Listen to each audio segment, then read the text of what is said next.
దత్తాత్రేయ నమః. ఓం దత్తాత్రేయ నమః. ఓం దత్తాత్రేయ నమః. ఓం దత్తాత్రేయ నమః. ఓం దత్తాత్రేయ నమః. ఓం దత్తాత్రేయ నమః. నారాయణ నారాయణ నారాయణ. ఓం దత్తాత్రేయ నమః. ఓం దత్తాత్రేయ నమః. ఓం దత్తాత్రేయ నమః. ఓం దత్తాత్రేయ నమః. ఓం నారాయణ నారాయణ. ఓం దత్తాత్రేయ నమః. ఓం దత్తాత్రేయ నమః. ఓం దత్తాత్రేయ నమః. ఓం దత్తాత్రేయ నమః. ఓం దత్తాత్రేయ నమః. నారాయణ నారాయణ. ఓం దత్తాత్రేయ నమః. నారాయణ నారాయణ. పరమవీరుడైన క్షత్రియ రాజు కార్తవీర్యుడు నారదాగమనానికి ప్రసన్నులు కాలేదా? దేవర్షి, తపస్సు చేస్తున్నప్పుడు ఎవరైనా మధ్యలో ప్రవేశిస్తే ఆ తపస్సుకు ఆటంకం కలగదా? నారాయణ నారాయణ. తపస్యకు ఆటంకం రావడం మధ్యలో ప్రవేశించిన వారి వల్ల కాదు, ఆ తపస్వి పైన నిర్భరమై ఉంటుంది. మనస్సులో అఖండ తపస్య చేసే భావన ఉంటే దానికి ఆటంకం వచ్చే ప్రసక్తియే రాదు. కృపతో శీఘ్రమే సెలవివ్వండి. మీ ఆగమనంలోని ముఖ్య ఉద్దేశం ఏమిటో? దయ ఉంచి మీరు తొందరపడకండి రాజా. నారదుని ఆగమనం మంగళప్రదమని అందరూ అంటారు. దేవర్షి, తపస్సులో నిమగ్నమైన నా మనసు మరల తపస్సులో లీనమవ్వాలని తొందరపడుతోంది. తమరు నాపై కృప చూపి తమ ఆగమనంలోని ఉద్దేశం ఏంటో చెప్పండి. రాజా, రాజు చేయవలసినది తపస్సు కానే కాదు. అప్పటికీ తపస్యారధులయ్యారు. మీ తపస్యలోని ఉద్దేశమేమిటి? మీరు స్వర్గాధిపతులు కావాలనుకోవడం లేదు కదా?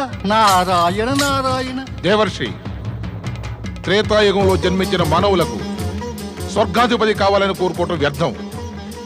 ఎందుకంటే అది అసంభవం. అలా అనకండి రాజా. పరమాత్ముడు మానవునికి అపరిమితమైన శక్తులను ప్రసాదించాడు. అతనికి అసంభవం ఏదీ లేదు. దేవర్షి, నేను బ్రహ్మ విష్ణు మహేశ్వరుల అవతారమైన భగవంతుడు దత్తాత్రేయునికి ఒక అభిలాషతో తపస్సు చేస్తున్నాను. ఆయన నాకు అపూర్వ శక్తులను ఇంకా సహస్రబాహుల బలం ప్రసాదించాలని. నారాయణ నారాయణ. మాకు అనుమానం కలుగుతోంది. స్వర్గాధిపతి అయిన దేవేంద్రుడు మిమ్మల్ని ఈ విషయం తెలుసుకునేందుకే పంపాడని. అకస్మాత్తుగా ఏదో అధికంగా తెలుసుకోవాలనే కోరిక మీ తపస్సుకు భంగం కలిగిస్తుంది రాజా. అంటే అదే, నేను ఇచ్చటికి నా జిజ్ఞాసను ఉపశమించుకోవాలని ప్రత్యక్షమయ్యాను. దేవరాజు ఇంద్రుడి వలన కాదు. మీ తపస్య సఫలమవుగాక. నారాయణ నారాయణ.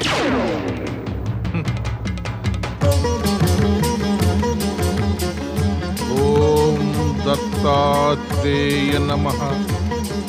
ఓం దత్తాత్రేయ నమః. ఓం దత్తాత్రేయ నమః. ఓం దత్తాత్రేయ నమః.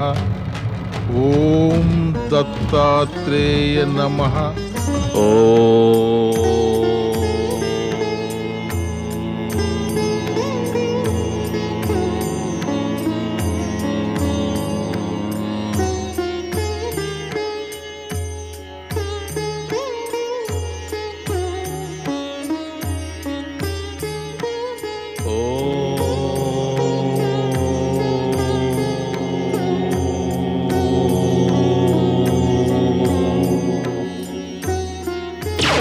నారాయణ నారాయణ.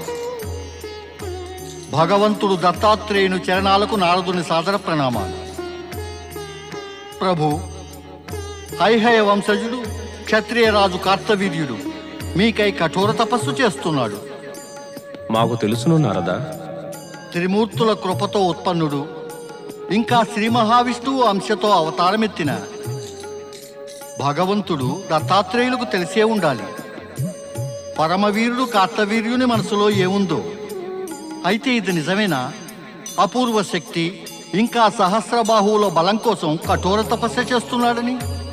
దేవర్షి నారద, మీరు ఇదంతా తెలుసుకోవాలని ఎందుకు కోరుతున్నారు? నా స్వాభావిక జిజ్ఞాసను తృప్తిపరిచేందుకే ప్రభు. ఈ సమాధానమే నేను కార్తవీర్యుని ప్రశ్నకు ఇచ్చాను. అయితే ఇది నిజం కాదు దేవర్షి. మీరు కార్తవీర్యుని భవిష్యత్తుకి సంబంధించిన సంఘటనలను ముందుగానే తెలుసుకోవాలనే అభిలాషతో ఇక్కడ ఉపస్థితులయ్యారు కదా.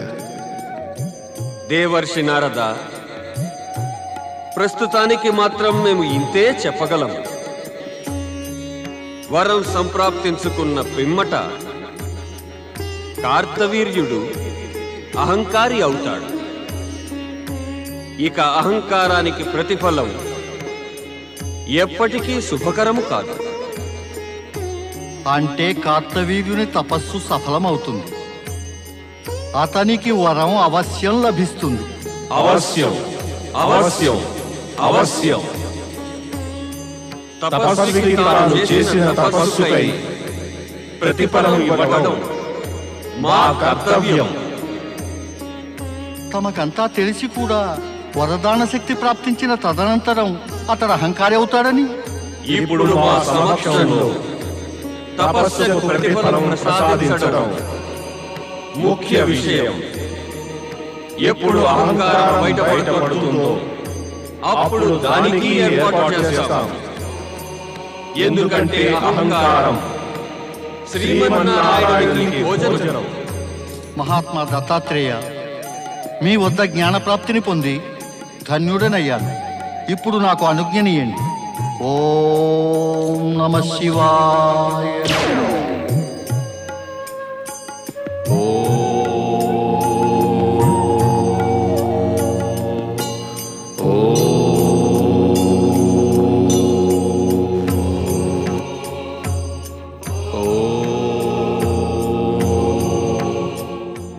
ఓం అనే పవిత్ర ధ్వని భగవంతుడు దత్తాత్రేయుని నోట ప్రతిధ్వనిస్తూ ఉంటుంది.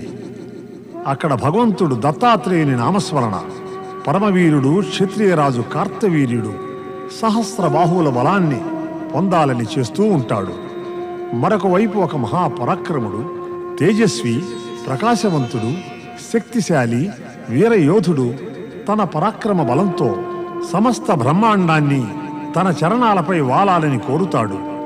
మహాపరాక్రముడు, బాహుబలుడు, దిగ్గజం వంటి యోధుడు తన ఒక సంజ్ఞతో వాయువు దిశను మళ్లించగలవాడు. పర్వతాలు దారి విడిచేలాగా సముద్రం 2 పాయలై దారినిచ్చేటట్లు అగ్ని తన ప్రచండతను విడిచి చల్లబడేటట్లు చేయగలవాడు. ఇప్పుడు అశ్వారూఢుడై తీవ్రగతిలో తన లక్ష్యం వైపు సాగిపోతున్నాడు.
ఎవరితను?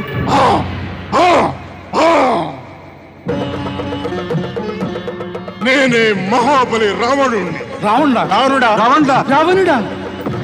ఇప్పుడు నా శక్తి గురించి మీకు తెలిసింది కదా.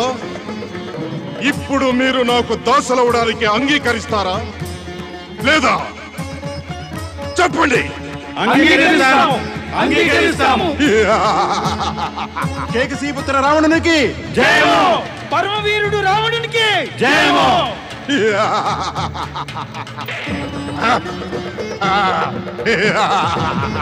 కేకసీపుత్ర రావణునికి రావణునికి జయము. కేకసీపుత్ర రావణునికి జయము. కేకసీపుత్ర రావణునికి జయము మహాబలి రావణునికి జయము జ్యేష్ఠ భ్రాత రావణునికి జయము భ్రాత సింహాన్ని వేటాడ వెళ్ళారు కదా. నా ఒక్క పెట్టుతో ఆ వనరాజు సింహం రక్తం కక్కుకుంటూ మరణాన్ని పొందింది. ఈ వేళ అందుకే వేటలో ఆనందం పొందలేకపోయాం అనుజా కుంభకర్ణ. అయితే వీరందరూ వీళ్ళ ఈ గ్రామవాసులు మాకు సేవకుల మధ్యమా మా శక్తికి భయభీతులై వీరందరూ మా దాస్యాన్ని స్వీకరించారు. వీళ్లను మా దాసులుగా చేసుకుంటే ఏ ఆనందం ప్రాప్తించిందో మధ్యమా నేనది మాటలలో వ్యక్తం చేయలేను. నేటి నుండే ప్రమాణం చేస్తున్నా, అమాయక పశువుల స్థానంలో ఈ మనుషులనే మా దాసులుగా చేసుకుంటాం. అయితే ఇక మీరు మనుషుల్నే వేటాడతారా? పద మధ్యమా పద, మన దాసులతో పాటు మాత వద్దకు వెళదాం. పదండి పదండి, జయ జయ ధ్వానాలు చేయండి. మహాబలి రావణునికి జయము జయము ఓం శంభవాయ నమః. ఓం మహేశాయ నమః. ఓం దేవాధిదేవాయ నమః.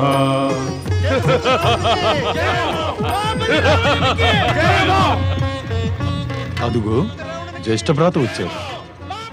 ఆయన స్వాగతానికి వెళ్ళడానికి నాకు ఆజ్ఞనీయండి పితాశ్రీ. మీ యొక్క జ్యేష్ఠ భ్రాత రావణుడు జనకళ్యాణకరంగాని లోకహితమైన కార్యంగాని చేయడానికి రాలేదు. పైగా అమాయక మనుషుల మూగ పశువుల రక్తాన్ని నిర్దాక్షిణ్యంగా ప్రవహింపజేసి వస్తున్నాడు. అతనిని సర్వవిధాలా తిరస్కరించవలసినది. కేకసీపుత్ర రావణునికి జయము మహాబలి రావణునికి జయము కేకసీపుత్ర రావణునికి జయము మహాబలి రావణునికి జయము కేకసీపుత్ర రావణునికి జయము మహాబలి రావణునికి జయము కేకసీపుత్ర రావణునికి జయము మహాబలి రావణునికి జయము. వీరపుత్ర రావణ, నీవిలా ప్రసన్నతతో ఉండడం చూసి ఎంతో ప్రసన్నురాలనయ్యాను. నీవీ సమయాన ఏ రాక్షస విరోధిని సంహరించి వస్తున్నావు రావణ? ఈ దుష్టబంధితులెవరు? వీరమాత కేకసి, మీ నిపుణులైన పుత్రులు యవ్వనులవగానే మన రాక్షస దుష్ట విరోధులు ఇక్కడ నుండి పారిపోయారు. ఆశ్రమానికి చుట్టుప్రక్కల అంతా మాకు భయపడుతున్నారు. మాత, మీరు ఒక్కటి గ్రహించండి, ఈ ప్రదేశంలో మీదే సామ్రాజ్యమని. ఇక్కడ మాకు అలాంటి మనుషులు, దేవతలు, రాక్షసులు ఎవరూ కనిపించడం లేదు. మాకు భయపడి కంపించకుండా ఉండని వాళ్ళు. ఎవడు మన ముందు శిరస్సు ఎత్తే దుస్సాహసం చేస్తాడో వాడి మస్తకం వాడి మెడ మీద ఉండదు. ఈ భూమి మీద దొర్లుతూ కనిపిస్తుంది. అదంతా ఎందుకు? ఈవేళ జ్యేష్ఠ భ్రాత ఒక్క వేటుతో వనరాజు సింహాన్ని సంహరించి వేశాడు. రావణ, కుంభకర్ణ, మీరిద్దరూ మీ శౌర్యంతో నిరూపించారు. మీ శరీరాల్లో వీర రాక్షసుల రక్తం ప్రవహిస్తోంది. ఎట్టి వనరాజు సింహాన్ని చూసి మహావీరులు కంపిస్తారో అట్టి సింహాన్ని ఒక్కవేటుతో చంపి పడవేశావు. ధన్యమైంది నీ వీరత్వం రావణ, ధన్యమైంది. కేకసి, సప్తర్షి పులస్తుని పౌత్రులు ఇంకా బ్రాహ్మణ ఋషి విశ్రావుని పుత్రులై ఉండి కూడా మీరా దుష్ట రాక్షసుల వలె భీభత్సమైన అట్టహాసం చేస్తున్నారా? రావణ, కుంభకర్ణ, మేము యజ్ఞం చేసే ఈ స్థానంలోనే మీరు మూగ పశువులను వేటాడి మా వనవాసులపైనే అత్యాచారాలు చేసి సంతోషపడుతున్నారా? ఎక్కడికి పోయింది నీ యొక్క బ్రాహ్మణత్వం? ఎక్కడికి పోయింది నీ సంస్కారం? ఎక్కడికి పోయాయి నీ పూజ, ఆరాధన, యజ్ఞం? మీ బాల్యావస్థ నుండి అవి మీకు నేర్పించానే. విభీషణ, ఈ అమాయక వనవాసులను విముక్తులను చెయ్యి. మీ ఆజ్ఞ పితాశ్రీ. ఋషివర్య, నేను మీ భార్యను. ఇంకా వీరు మీ పుత్రులు అవశ్యం అవుతాము. నాకు ఇంకొక విషయం కూడా తెలుసు. మీరు నా మహనీయ పుత్రులను యజ్ఞకర్తలుగాను సాధారణ బ్రాహ్మణులుగాను పెంచడానికి అన్ని విధాలా ప్రయత్నించారు. కానీ ఒకటి మరవవద్దు, వీరు రాక్షసి కేకసి పుత్రుడు, ఇంకా రాక్షసులుగానే ఉంటారు. నీవు వీరికి అనుచిత విద్య నేర్పిస్తున్నావు కేకసి. మరైతే దానికి అనుచిత కారణం కూడా వినండి ఋషివర్య. నేను మిమ్మల్ని వివాహం చేసుకొని ఈ పుత్రులకు జన్మనిచ్చాను. ఇవన్నీ నేను మా రాక్షసుల మహత్వాకాంక్షను పూర్తి చేయడానికే చేశాను. కేకసి, ఉత్తేజితులు కాకండి ఋషివర్య. వీరు మీ పుత్రులు నామమాత్రానికే. వీరు కేకసికి పుత్రులు, కేకసికి. వీరు రాక్షస జాతి మంచి మర్యాదలను పునఃస్థాపన చెయ్యాలి. రాక్షస జాతిని పునఃస్థాపన చేస్తారు. దుఃఖం నాకు ఒకే మాట గురించి. మీరు మీ అనుంగు పుత్రుడైన విభీషణునికి విద్యాబుద్ధులు నేర్పి మీ వల్లే ఒక నిర్బల బ్రాహ్మణుని చేశారు. కేకసి, వద్దు ఋషివర్య, వద్దు. నేను నా పుత్రులను మందలించే ఒక్క మాట కూడా వినదలుచుకోలేదు. రావణ, ఈ అడవిలో నీ సామ్రాజ్యం స్థాపిస్తే నేను సంతోషించను. ఏమంటున్నారు మాత? నిజం చెబుతున్నాను రావణ. ఎందుకంటే నీవు పృథ్వీ, స్వర్గ, పాతాళ లోకాలు మూడింటి మీద విజయాన్ని పొంది విశ్వవిజేత అవ్వాలి. ఈ కొద్ది మంది వనవాసులకు బదులు మానవ, దానవ, ఇంకా దేవతలందరూ నీ చరణాల మీద వాలాలి. ఆజ్ఞాపించండి మాత, మేమేం చెయ్యాలి? అందుకని నీవు నీ పూజ్యులైన పూర్వజుల వలె కఠోర తపస్సు చేసి బ్రహ్మదేవులను ప్రసన్నం చేయాలి. వారి వల్ల అమరత్వాన్ని, ఇంకా సర్వశక్తివంతులవ్వాలని వరాన్ని ప్రాప్తించుకోవాలి. అప్పుడే నీవు రాక్షస జాతి గౌరవాన్ని సర్వోచ్చ శిఖరం దాకా పెంచగలవు. తమ ఆజ్ఞ మాత. ఆగండి. మీతో పాటు మీ యొక్క నీరవ నిర్బలుడైన అనుజుడు విభీషణ్ణి కూడా తీసుకువెళ్ళండి. విభీషణ, నాకు నమ్మకం కలగటం లేదు నీ శరీరంలో నా వీర రక్తం ప్రవహిస్తోందని. నీవు నా పుత్రుడివని అనడానికి నాకు సిగ్గు అనిపిస్తోంది. మీ అన్నలతో పాటు వెళ్ళి నీ జీవితాన్ని శుభకరం చేసుకో. విభీషణ, నీకు నీ మాత ఆజ్ఞను అవహేళన చేయాలని కోరికగా ఉందా? వెళ్ళు, అన్యదా వీళ్ళిద్దరూ నీ వాతావరణం నుంచి దూరంగా తీసుకువెళ్తారు. వెళ్ళు, వెళ్ళండి మీరు. మాత రానుజా.